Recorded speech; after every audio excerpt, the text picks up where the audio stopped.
friends and listeners. Happy International Women's Day and month. In today's episode, we are thrilled to welcome our guest, Miss Shane Woods.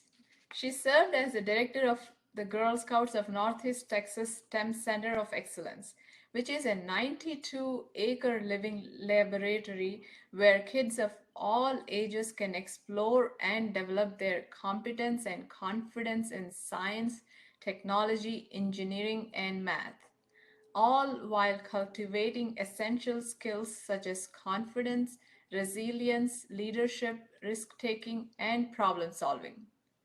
Shane also had the pleasure of working in Fort Worth ISD for over 16 years. During her tenure as the K-12 science director, she managed a multi-million-dollar budget that ensured every student had access to a properly outfitted science lab and learned a standards-aligned curriculum taught by teachers who were supported with ongoing professional learning. Shane continues to serve the science community as an active member of several local and state educational committees, including serving 2 terms as the president of Texas Science Education Leadership Association from 2017 to 2019. Wow. Shane, welcome. We are so happy to have you on our show. Let's talk computer science.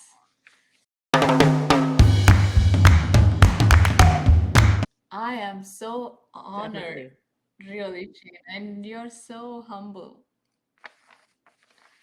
That's so amazing. I Thank you really for am giving this opportunity. honored. I'm honored that you thought to interview. I appreciate the ask, and I appreciate the platform to be able to have two women speak about something that has been so male dominated in the past. So I love the fact that we both can act as role models and help bring up our next few generations of computer scientists. So, can you briefly talk to us about your organization?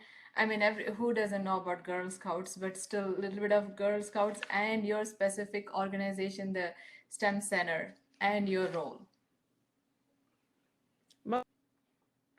Girl Scouts of Northeast Texas is currently serving around 20,000 girls in the over 32 North Texas counties. So we go all the way up to the Oklahoma border, all the way east to Arkansas and Louisiana of Waco, and then we share a border with our sister council, Girl Scouts of Texas, Oklahoma Plains, when it starts, the Fort Worth area.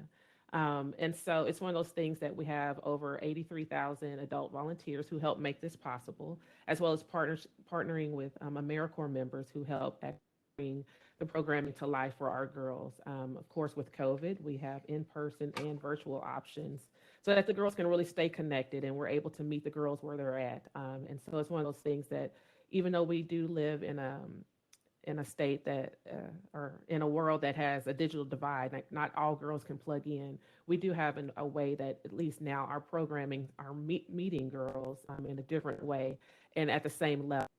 So we although we still have to address is one of those things that those young ladies who can play getting a great experience in the same way that those family would get together for meetings.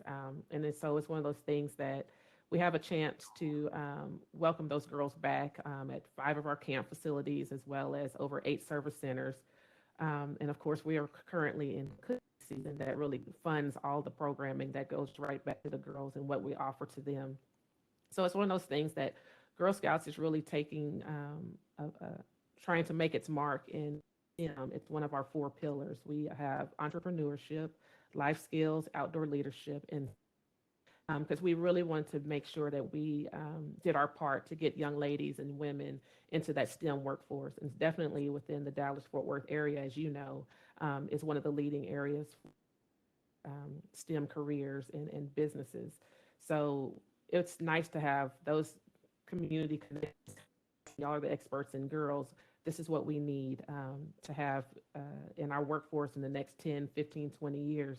Can you all help us? And so we love the fact that we can start all the way through high school to make those decisions to go into a STEM career or at least be STEM literate in whatever career or college major that they choose.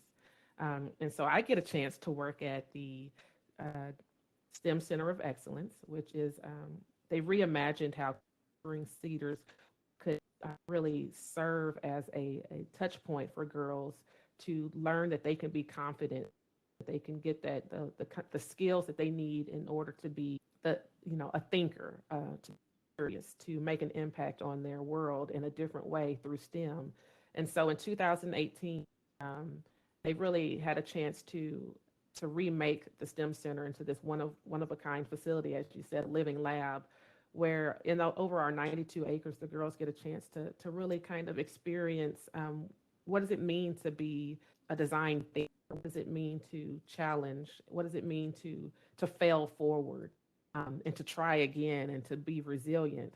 As you know, you can try something with coding. It'll take hours, and you have to just learn how to step away, come back, and solution.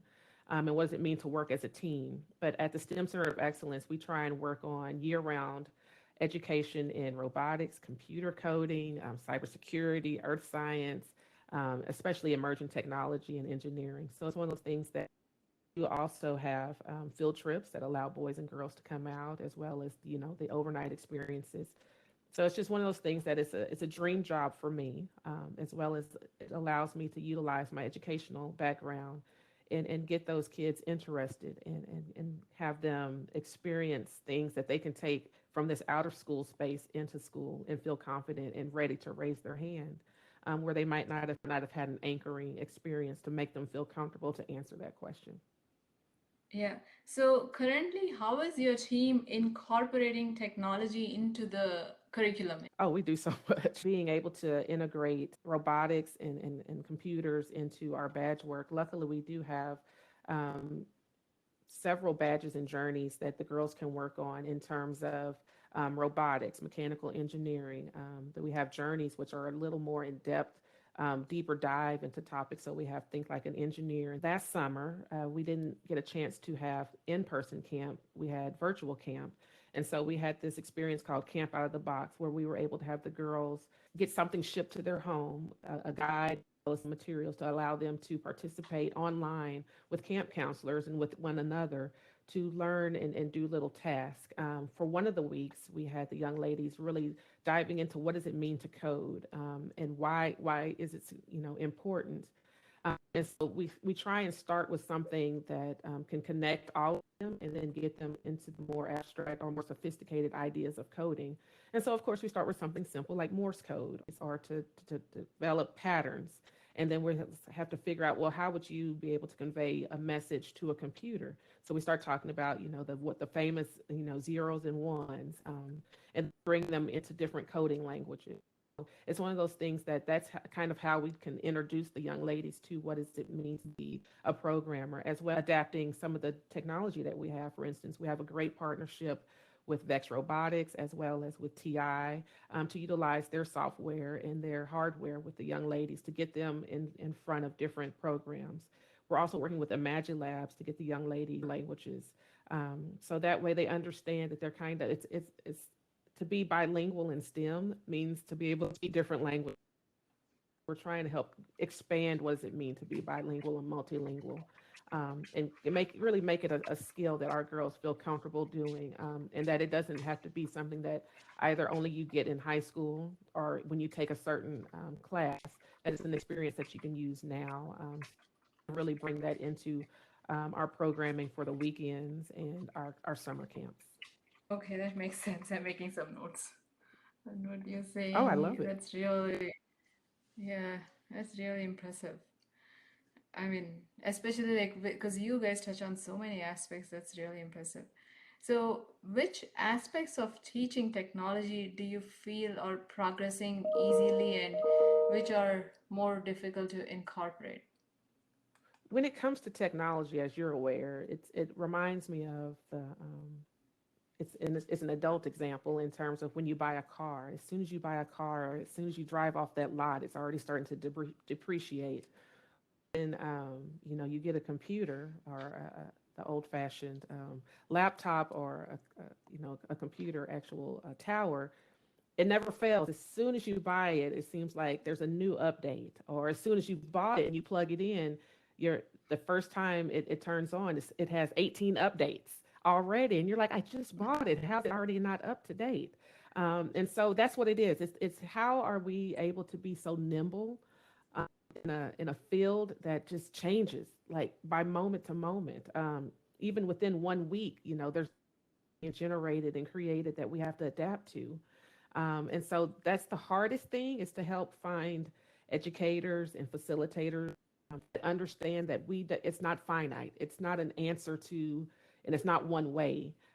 So being able to help kids be flexible and ready to learn different languages is what we feel that is really important. And exposing them to as many different computer languages is and then making the connection of how does this impact your world. Something that we've recognized is that girls are really interested in things that make a difference in their world or make a difference in their community. Um, so it's one of those things that they're like, okay, I can learn computer education or computer language, excuse me, and go into computer science, but how does that impact the world?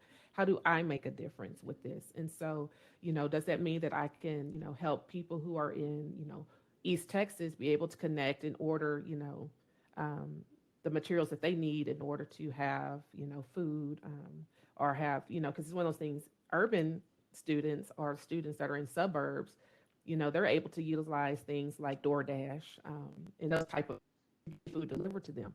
That's not the same if you're in East Texas because you have a different restaurant profiles. You have people who may not be able to be a part of DoorDash. So what does that mean, and how do you bridge that gap?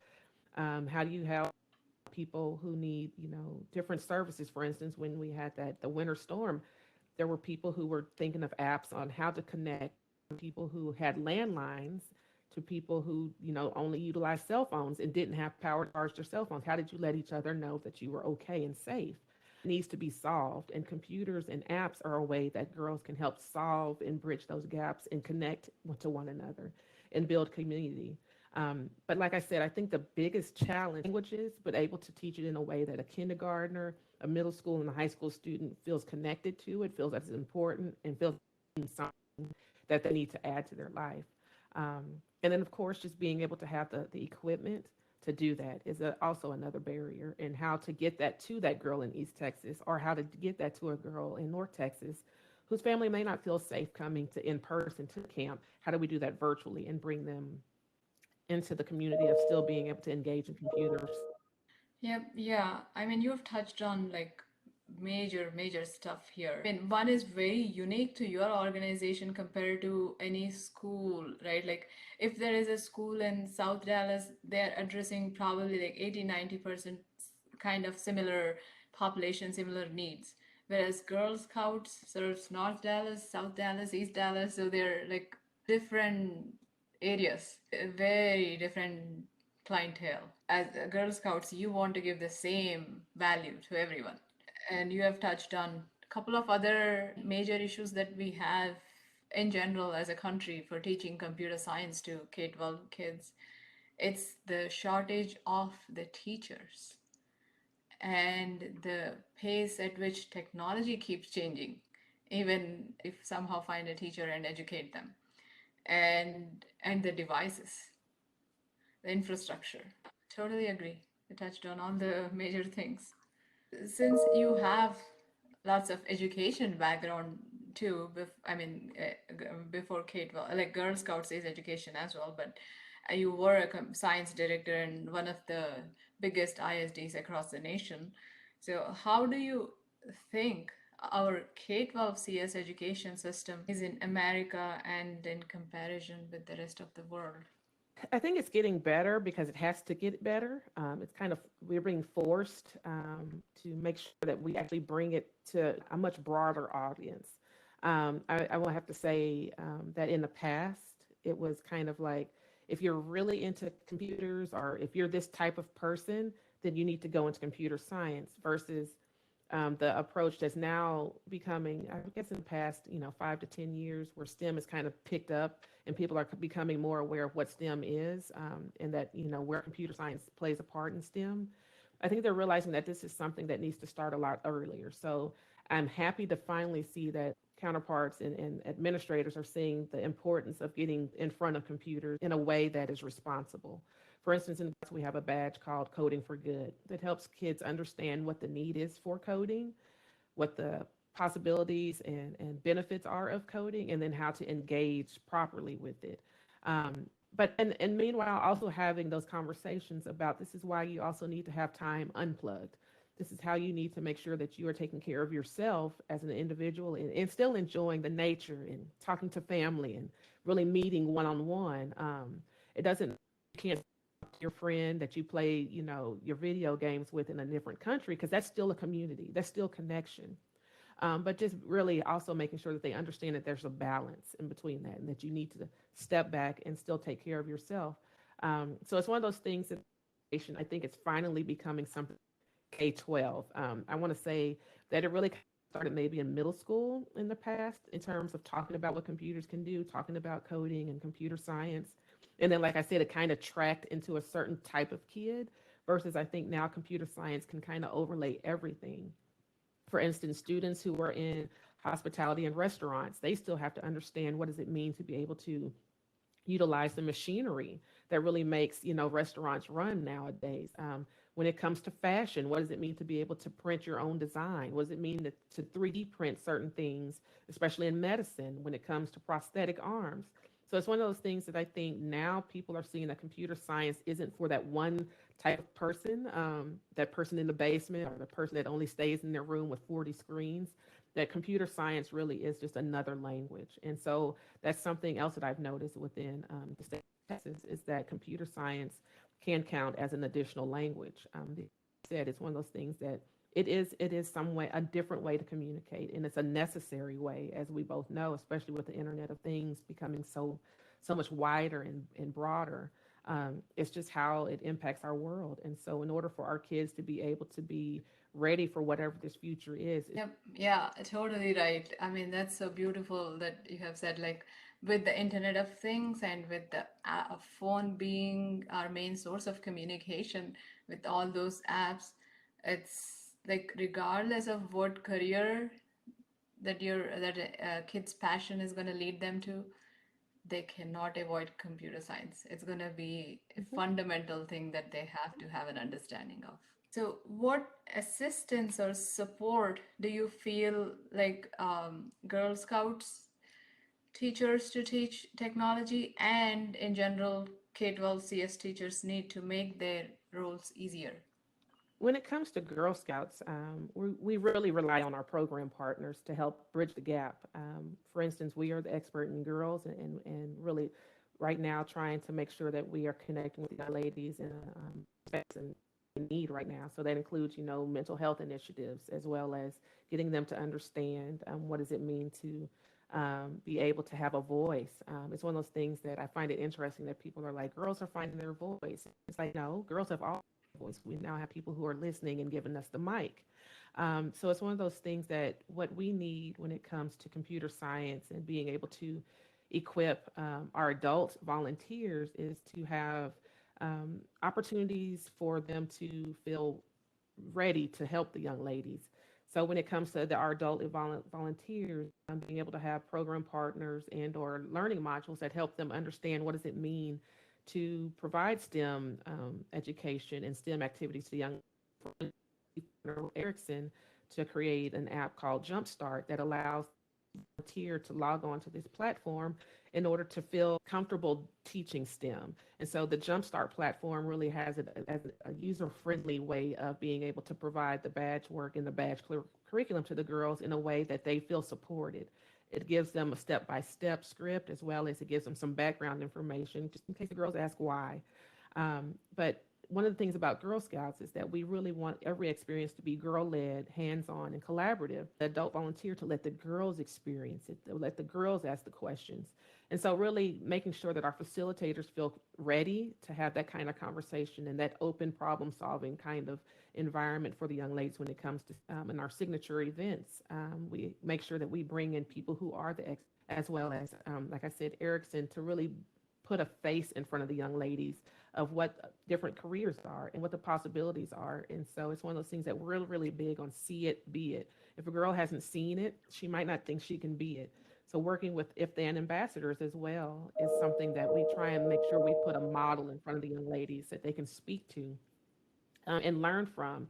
Because all it takes is for one person to say, "Hey, that person's had a very similar experience, and that person is doing something that I think is really cool. Maybe I should try that." So that's our biggest thing, is trying to make sure that we have the proper community connections that include mentoring, um, internships for our older girls, fellowships, as well as getting people and community members involved in our large events. That way, the girls know that everyone in the community is invested in them being something major when they leave high school. And so, whatever their career and college pathway might be, just letting them know that there are different ways to get to what they want, but really making sure that we give them the skills to try and to not, run away from an opportunity just because it might be a little hard or challenging. But also to believe in themselves that they can try it. So that way, if they are the first person doing it, that they are able and equipped with that hammer to shatter that ceiling, that glass ceiling, so that way they can then go away for the next generation of young ladies. So our biggest need is just more partners and more people who are willing to connect with young ladies, and that includes men, but being able to really become mentors and show the girls that this is the pathway, this is how you can do it. I've done it, this is how I did it, and so can you. Um, and so it's just really making sure that we have a robust, inclusive community, that every girl feels that she can be seen and has been seen, and also has a story that she can tell or match her story to someone else's. Yeah, totally agree. Like, it's very critical for them to see role models and who look like them and who have come from similar backgrounds. Like, they have to see, like, oh, this is normal for me. I don't even have to do, like, I don't have to be a superwoman to do this. This is normal, right? That'll Mm-hmm. influence so many women. So, if you had a magic wand to wave to improve K-12 CS education, what would your wish be?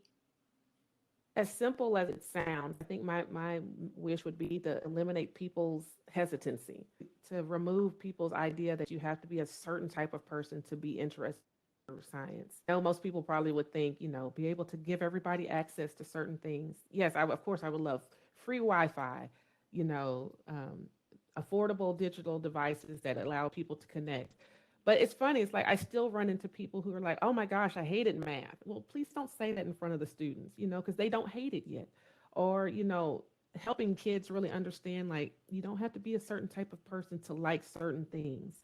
For instance, I love anime. I love cosplay. I love cartoon, so but I may not look like that to somebody else who thinks, she likes that kind of thing, or so it doesn't matter what you look like. It matters, what's in here and what's in here. And if you like computers, or if you're really curious, or if you feel that you have this design that you need to get out of your brain and into some kind of, model, then guess what? That's the type of person we need in order to help drive what computer science is, and to reframe it, because it's one of those things that as you look at different things, you're, I could have done that, but why not? How about you can still do that, and it's just from your lens, from your perspective. So my magical wish would be for people to not be hesitant when it comes to trying computer science, and what it can be and what it can be mean for not only them but for their community and for others.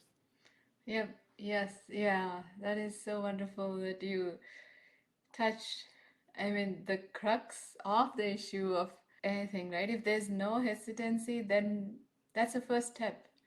After that, like the access to Wi-Fi, access to the devices, that is so beautiful. Like we could have all Wi-Fi free, all accesses, all devices there, and all the teachers there. But if there is hesitancy in the students, it doesn't matter. I know we need all of that, but mainly student have to see the right role models to feel that this is natural. I would do it. This is Mhm. nothing different for me. Yep. Yeah, that is so beautifully said. Thank you so much, Ms. Woods, for your time, and this was very thought provoking, everything you have said, and very interesting and right on spot. And definitely, obviously, you know this in and out, and you think through this every day. So otherwise, you wouldn't be able to say what you have said. Thank you so much for everything that you're doing for our community and girls. I have a totally optional question. If you would like our listeners to get in touch with you, is would you like to share any of your contact information? I would love to. They can definitely check out our website at stemcenter.gsnetics.org, and I'll send that to you as well. And then they can reach out to me as well. So, yes, I would love to talk to anyone who's interested in how to get girls interested in the STEM and social justice, marry one another, because it's one of those things that it is not two separate ideas, as well as how do we really just, we are having a K 12 pipeline for these futures in STEM. So I am more than willing to reach out and be sought after when it comes to really having these kind of discussions. So thank you yet again for inviting me. I'm so happy to be able to talk to a fellow woman in STEM as well as to our listeners.